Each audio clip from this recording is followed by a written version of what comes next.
All right, everybody, welcome to the video here for lesson number 7, solving exponential equations again. So one of the things that we're going to do in today's lesson is we're going to look at some of the same types of problems we did back in Unit 5, but we'll be able to solve for a different variable because now we know how to solve for a variable when it's in the exponent.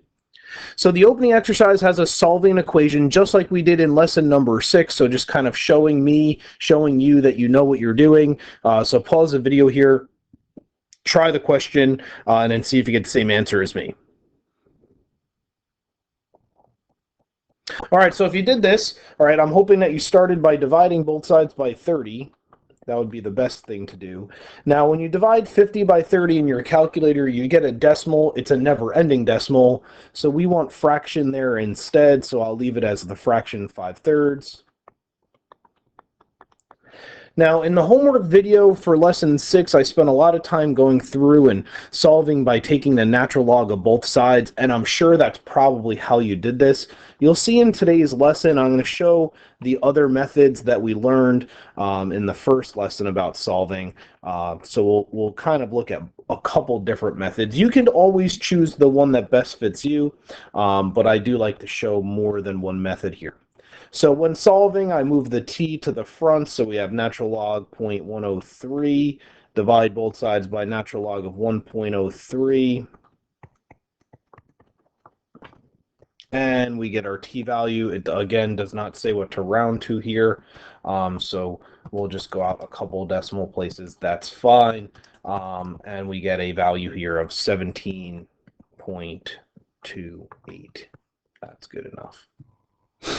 So if you remember the types of questions that looked like this back in the last chapter, they look like this when it was a word problem, like number 1.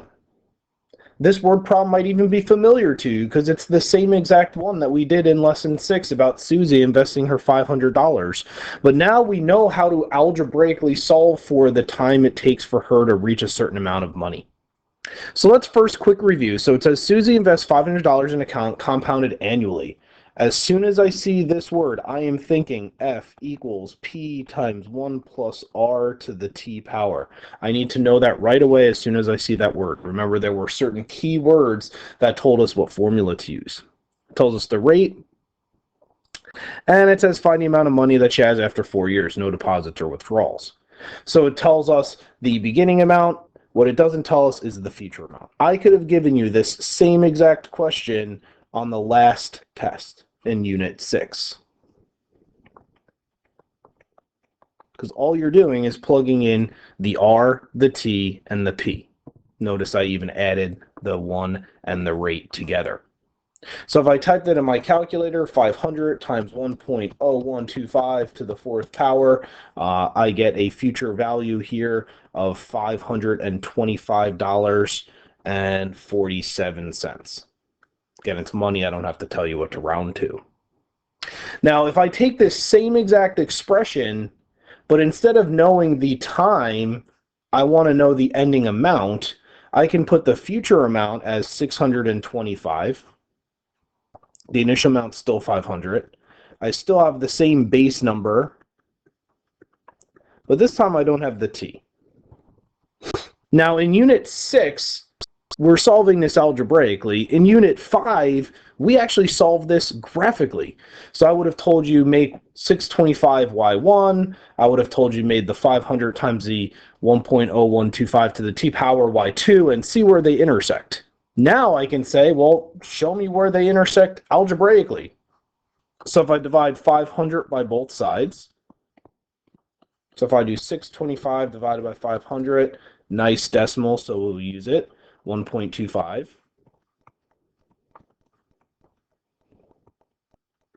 And then we can do a lot of different things at this point. We could do what we did in the opening exercise. We could take the natural log of both sides. We could take the common log of both sides, which nobody really does. Or, because this exponent is just the variable all by itself and there's going to be no added algebra, I can use the fact that any exponent is an answer with a base to an exponent, meaning any logarithm is an exponent equals the logarithm of that base of the answer. These two things are exactly the same. So if I want to rewrite this as a logarithm, I'd say, well, the exponent's t, the base is 1.0125, and we get the answer, which is 1.25. Very different method than what we did in the opening exercise, but it's actually going to generate the same answer. If you really want to, take the natural log of both sides, divide it all out, it's going to give you the same answer. And then in your calculators, so if we go to our calculator, especially those of you with new calculators, you're going to like this method.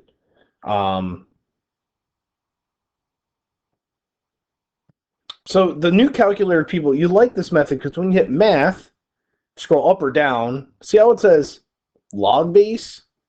So if you go to log base, you can hit enter, and then you can type in any base you want. You don't have to know really how to do anything other than this. So if we type in the base of 1.0125, and in the parenthesis 1.25, I get our answer of 17.96 years. So when it asks us how long it takes, it doesn't really specify, so we'll say 17.96 years. On a test or quiz, it would actually tell you what to round to, say round to the nearest year. Number 2 says Akeem invests $25,000 in an account that pays 4.75% annual interest compounded continuously. So if we were in class, I probably would have circled this word and said, what formula do we want to use from that word? And what the hope would be is that a lot of you would remember that that's the PERT formula. Because it says continuously, that's the formula we want to use. Then it says how many years. So what they're telling you by saying those words right there is that t is the variable. Will it take for Akeem's investment to triple? So if I start with a principal value of $25,000 and I want to triple that, the future value is going to be $75,000. My rate is 0.0475, and I can just plug everything I know in. So 75,000 equals 25,000 e to the 0.0475 t. Divide both sides by 25,000. Remember, we want to get the exponent by itself. So I get 3 is equal to e to the 0.0475 times t. Well, here, since we have a base of e, I would actually use the method of natural logging both sides. It just makes everything easier. So I can say the natural log of this e number. The exponent goes to the front. That's my rule. So I have the natural log of 3 is equal to 0.0475 t natural log of e. But we remember the natural log of e is 1. So I can just cross that off and then divide away this 0.0475 and just type that in your calculator, see what you get. I don't think you need to see me type this in. And we get an answer here of 23.1 years. It does say nearest tenth, so that's what we'll do. All right, moving right along. If we were in class, I'd have you read through this one, and I'd say circle the keyword and write your formula. If you read through this one, right, so here you go, we start reading through, we see that we're investing $5,000, we have a compounding interest rate, but the keyword is monthly. As soon as I see that word, we're thinking F equals P times 1 plus R over N, all to the NT. We need to know the difference. We need to be able to identify which formula to use when. So if we start plugging in what we know the future value is 7,000. I know the initial value, the P, is 5,000. I know the rate. It's 0.052. I know the N value is 12 because there are 12 months, and we are doing this monthly. So the exponent's 12t. Now, I'd probably clean up this parenthesis here. So if you type in your calculator 1 plus 0.052 divided by 12, you're going to get kind of a nasty decimal that does not, ooh, it does change to a fraction. So let's keep that fraction. I like fractions better than decimals. I know it's going to look crazy, but we're going to do 3,013 over 3,000, all to the 12t. Divide away your 5,000. All you're doing here is trying to isolate the radical. 7,000 divided by 5,000 is a nice decimal, so we'll use that, 1.4. Difference between nice decimals and not nice decimals, in my opinion, is nice decimals are like nearest tenth or nearest hundredth. Anything beyond that, I would always try and change to a fraction if I can. And now I have a bunch of options. I could common log both sides, natural log both sides, or just change to a equation. I'm going to natural log both sides here. You notice that'll be primarily the only method I will use.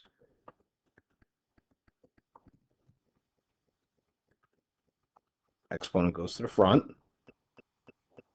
So now I have the natural log of 1.4 is equal to 12t natural log of this like crazy fraction. Doesn't matter what the fraction is, you're just going to type it in the calculator anyway. Divide this by 12.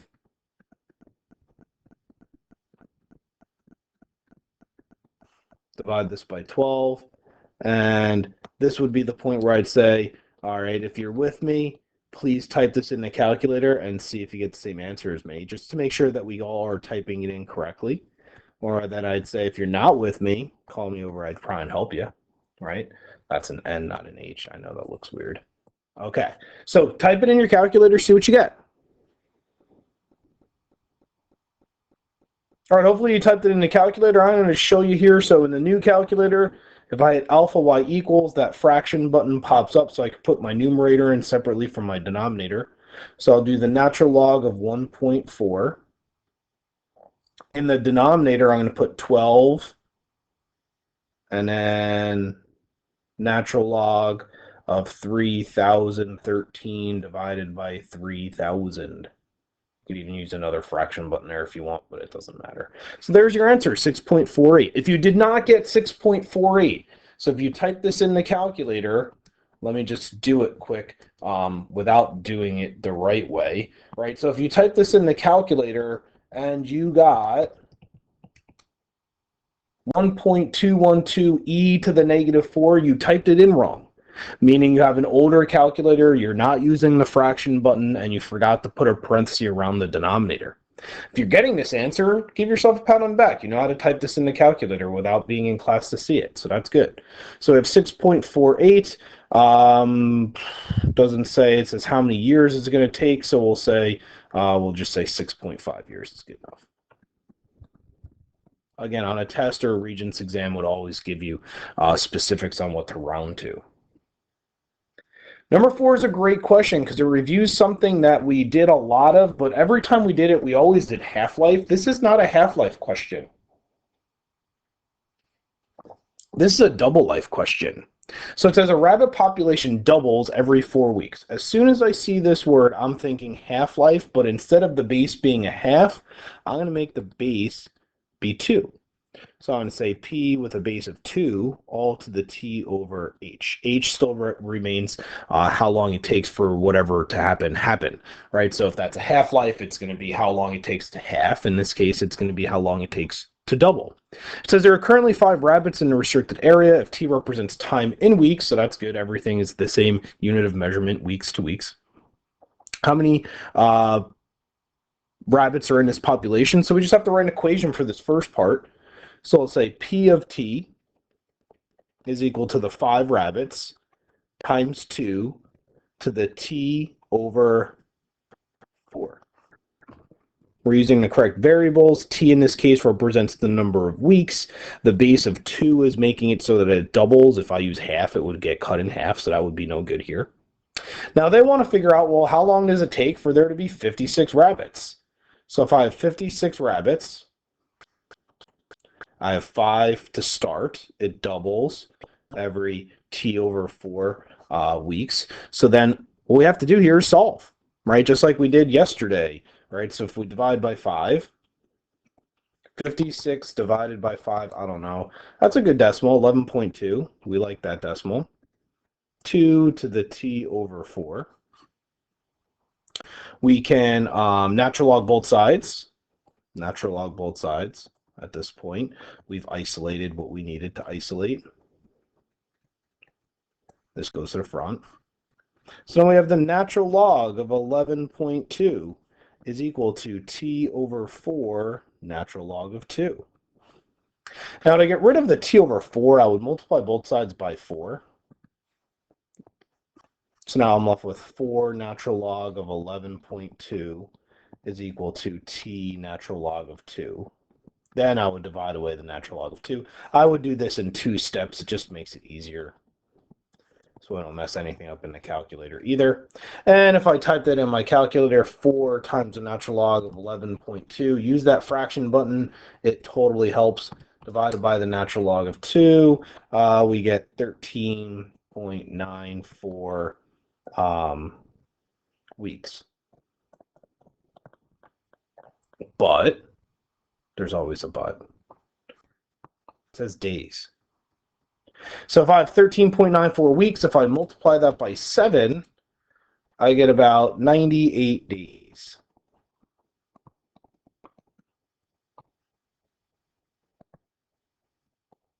So we can say 98 days. That would be our answer. This is actually a Regents question. It was a two-parter, right? You had to write the equation and figure out how many days it took to get there. Okay.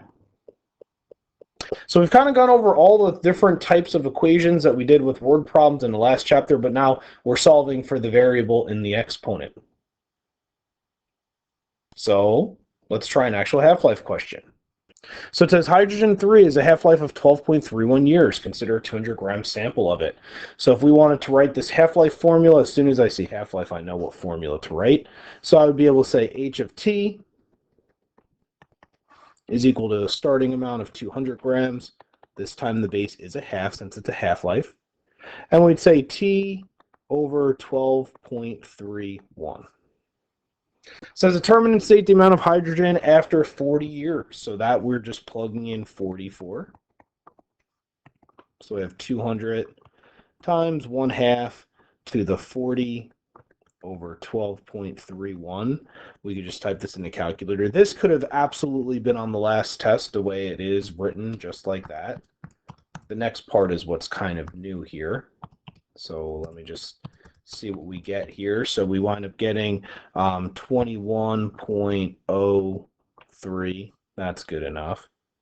Then it says determine to nearest tenth of a year the amount of time needed for only 70 grams to be left. So if I want to end with 70 grams, I want to figure out, all right, so I have 200 times 1/2 to the t over 12.31. So if I divide both sides by 200, so 70 divided by 200, it's 0.35. That's a good decimal. I'll use it. So I have 0.35. I'll even change 1/2 to 0.5 for you, since I know a lot of you are not fraction people. Natural log both sides.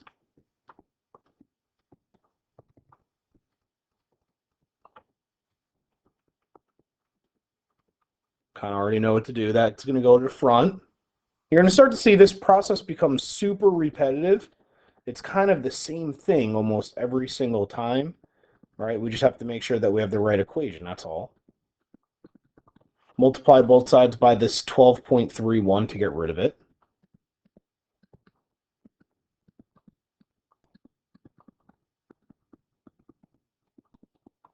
All right, so I'm multiplying by 12.31 here and here. Divide both sides by the ln of 0.5.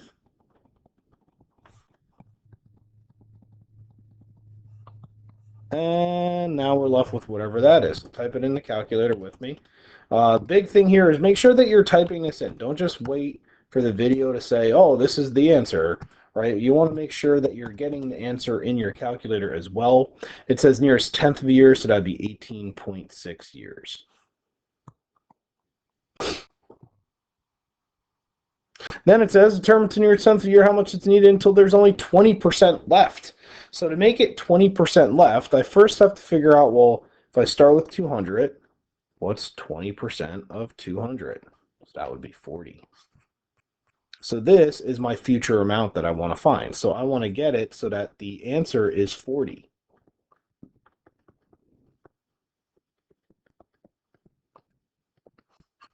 Divide both sides by 200, just like I did before. And again, in class, this would be an opportunity for me to say, all right, now you try and solve this one by yourself. It's almost exactly the same, just with a different set of numbers. So go ahead, try and solve this by yourself.